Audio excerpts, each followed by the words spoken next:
Welcome back to Becky Amio Horse Training, and this is ride number 11 on LR Blue Ambrose. So much for our really nice weather. I think it's about 19 degrees with a feels like of, I don't know, 2 or 3.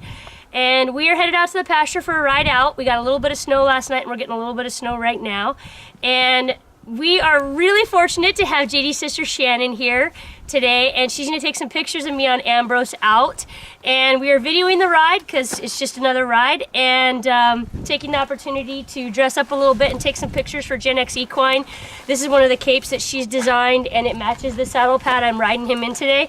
So we're going to get some cool pictures and just a nice quick little ride out to the pasture, getting him out and not working on arena stuff. So follow along.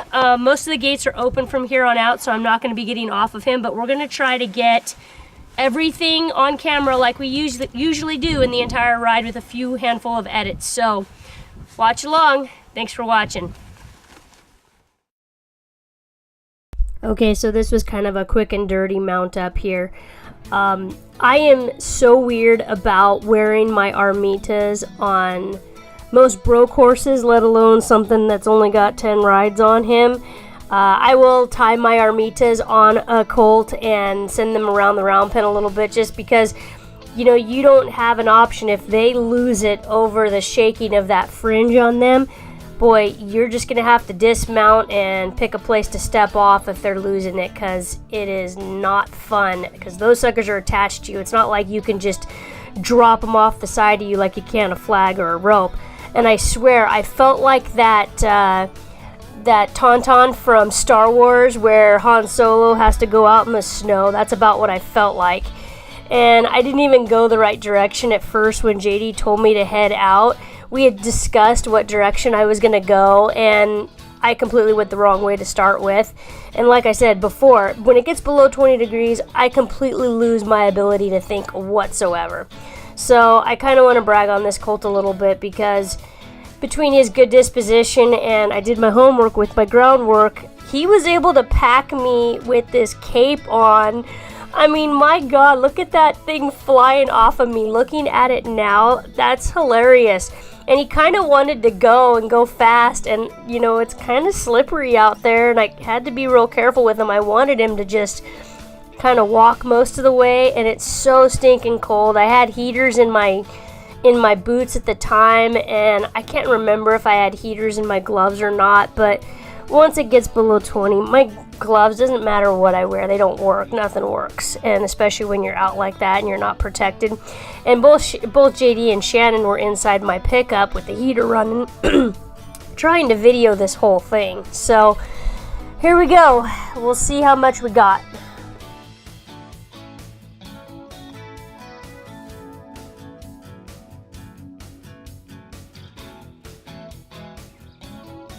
So JD was trying to drive along in the pickup with me and continue to video as he was going.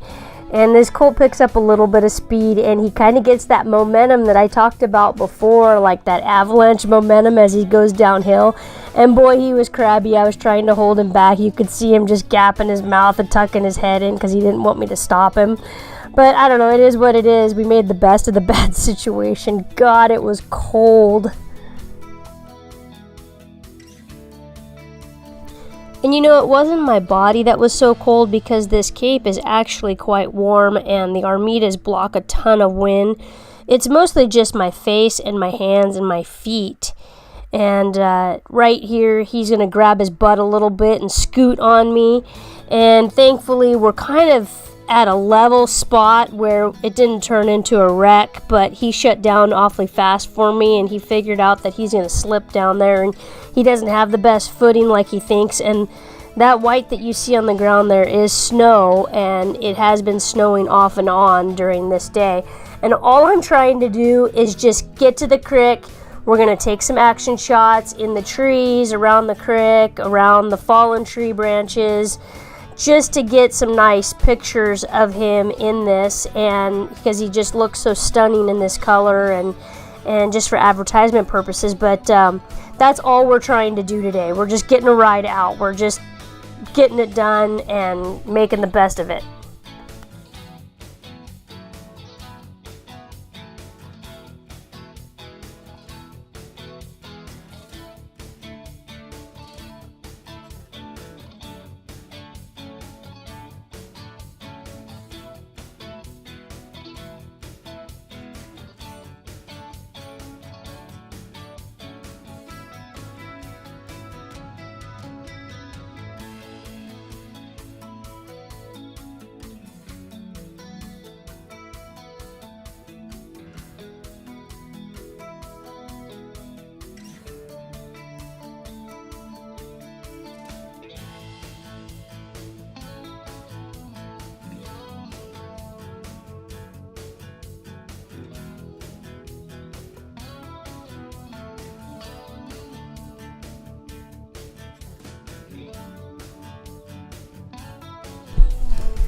This was just a lot of boring walking, but boring is good, right? Especially riding a colt out with all of this stuff on in severe cold temperatures. I was okay with this. And we get up here to a spot where we decided to go downhill. I would have preferred to go downhill the remainder of the way in another spot. There are safer places, but this is where the cameraman sent me, and it is a straight down steep shot. I don't like generally doing something this steep on colts for their first time, but especially one of the first things that JD's dad Bernie told me when I rode out in these pastures in slick conditions is you always go straight down rather than at an angle, because in the event that they slip, they slide down on their butt, and if they're going at an angle and they slip, they're going to slide down, fall on their side, and they're going to land on your leg. So that was something that he instilled in me from the very first time I rode out here, and I just kind of had to do that with him just now, just to make sure in case he did slip on this side of the hill here. But we made it down all right, and we got a little more experience under our belt, and JD just continues to video us as we go into the creek, and his sister jumped out of the pickup and just snapped a bunch of shots right through here as we rode around. There wasn't anything too exciting. We kind of trotted back and forth through here for her and around the trees and tried to give her some main flowing action kind of shots. It all went really, really well. There's a little bit of video that's missed because JD's hands got cold and the camera was starting to get cold, and we had to warm it up and stick it back in the pickup for a little bit. But there was really nothing exciting that went on, and you could see right here he's kind of starting to lose control of his hands there. It was really cold because he can't video with gloves on, and not having gloves on in these temperatures really sucks. I'm going to tell you that if you haven't lived in northern country.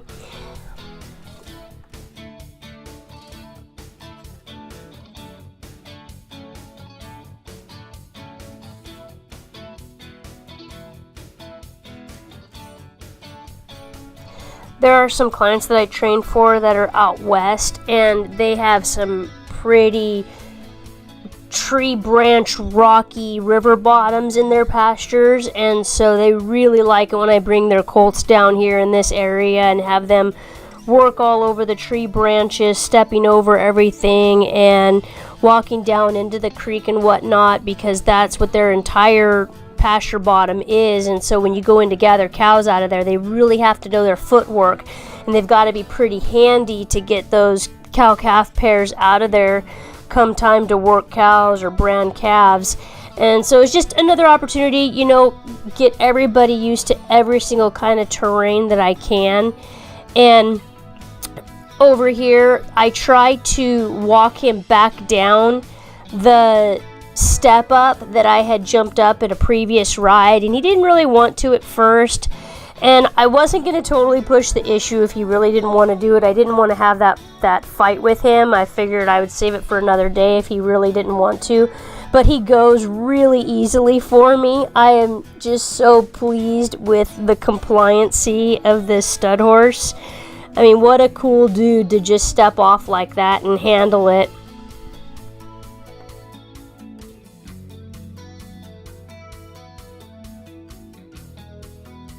So after riding back and forth a few times around this creek so Shannon could get all the pictures that I think we needed, we just turned around and head back home. Did not make this a long ride at all. Wanted to get the heck out of the cold. It's really just miserable. I can't emphasize that enough. And this colt is a really good sport, and I'm going to let him trot back uphill if he wants to trot. It's going to wear him out just a little bit and play him out for the ride home. If he wants to take a little jog, I'm going to go ahead and do it.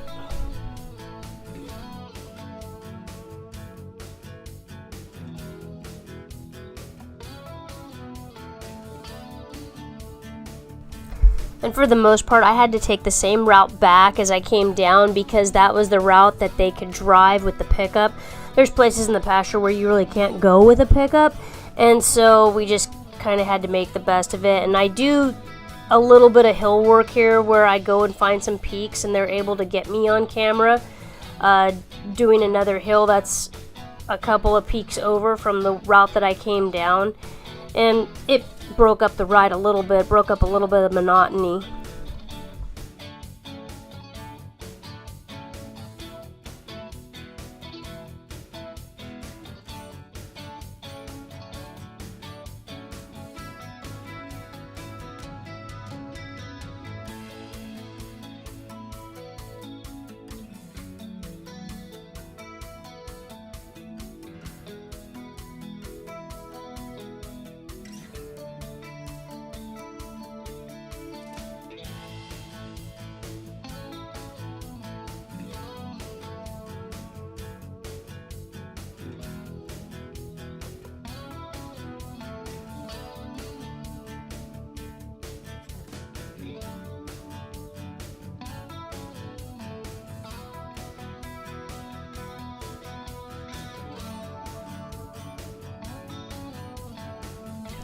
We did get to do a little hill work here, so not all was lost. And in case you're wondering where Weatherby was this entire video, he was quietly sitting in the back of my pickup, cruising along with JD and Shannon.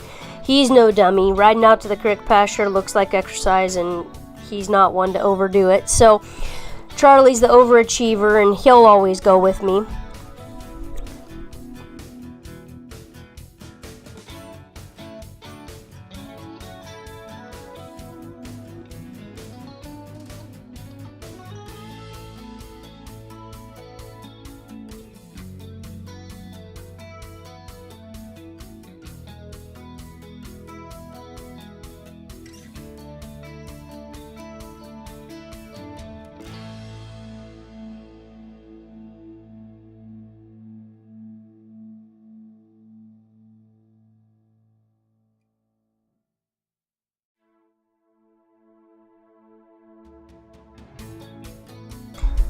This is always one of my favorite angles that JD videos me on colts from. It really gives you an idea of how big this pasture is that I'm riding these horses out in. So there's lots of opportunity for them to lose it and kind of go running off with me, and they don't. And the ones that choose not to are really good individuals. Now, coming back up this tree line right here with the light snow falling, it just made for a good spot to take pictures, and Shannon shot some great ones right here. The snow falling like that was really, really pretty on those trees in the background.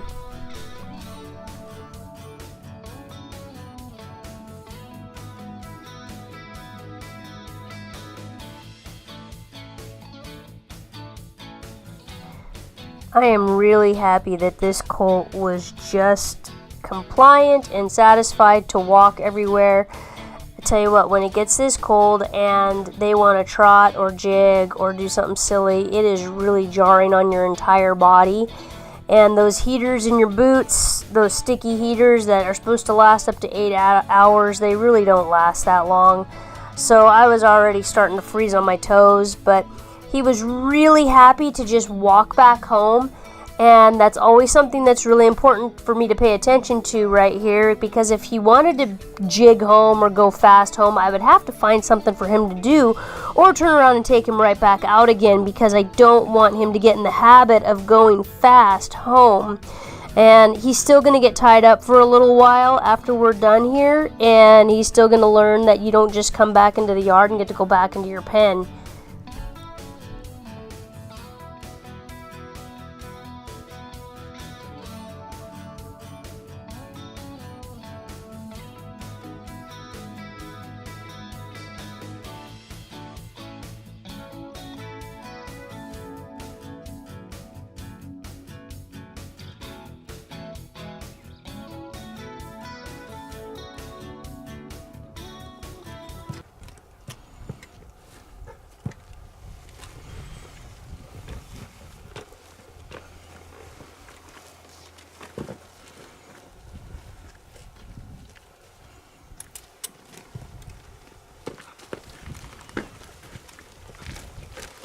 Alright, ride number 11 done. I'm so incredibly proud of this colt. This has told me a lot about him. To go out and get on him, pretty much not warmed up, and I didn't do a whole lot of warm up before I did step on. To be able to go out and ride in that sort of temperature under those circumstances, and I know there's going to be a lot of editing in this one, and we didn't get everything, but I can tell you he's pretty well behaved for the whole deal, to deal with me in this cape and to deal with me in my Armidas. I don't ever ride colts in my Armidas. They have to have a good 50-60 rides on them before I get on them with my Armidas, because if they're going to spook at my Armidas, I can't just throw them on the ground like I can a rope if they're going to spook at my rope. So that's one of those things that I always hold in the back of my mind that keeps me a little nervous when I first get on. Even if I do my groundwork and throw the Armidas up there and tie them to my saddle, I'm always a little nervous. So just another little test that we got through on today. I hope you enjoyed the video and enjoyed the pictures. Stick around. Have another video up tomorrow. Thanks.